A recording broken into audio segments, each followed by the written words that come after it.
हुजूर ने फरमाया जब मैयत को दफन करके फारिग हो जाओ तो उसकी कब्र पर खड़े रहो।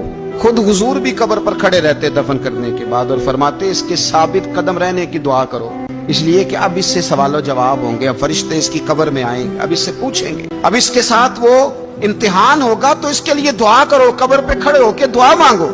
एक हदीस में फरमाया कि इतनी देर दुआ मांगो, इतनी देर दुआ मांगो कि जितनी देर ऊंट ज़िबा करके खाल उतार के गोश्त बना के, ऊंट ज़िबा करना सबसे ज्यादा मुश्किल है, ऊंट ज़िबा करके खाल उतार के गोश्त बना के बांट देते हो, इतनी देर मरने वाले की कब्र पे खड़े रह के दुआ मांगा करो, क्योंकि अब फरिश्ते आएंगे, सवालो जवाब होगा। मुसन्नफ अब्दुल रज़ाक में हदीस है कि एक बंदे को सिर्फ एक कोड़ा मारा गया था कब्र में, तो उसकी सारी कब्र में आग भड़क उठी। तो पूछता है कि ये एक कोड़ा मुझे क्यों मारा गया? तो उन्होंने कहा एक वजह तो ये थी कि तू पाकी पलीदी का ख्याल नहीं करता था, और दूसरी वजह ये थी कि एक दफा एक मजलूम ने तुझसे कहा था मेरी मदद कर, और तू मदद करने पे कादिर था, तेरे अंदर हिम्मत थी, पर तू उसकी मदद के लिए तैयार नहीं हुआ। वो हमारा मशहूर फिक्र है ना कि सानू की लगे पराई लड़ाई पुराई आग नू असी घर क्यों ले आइए। तो वो जो हमारा खास मामला है ना कि किसी की मदद नहीं करनी, वो हमें खराब करती है, हमारे हालात बिगड़ जाते हैं। मदद करने पे कादिर होते हैं पर किसी मजलूम की मदद, एक कोड़ा लगा तो पूरी कब्र में आग भड़क उठी।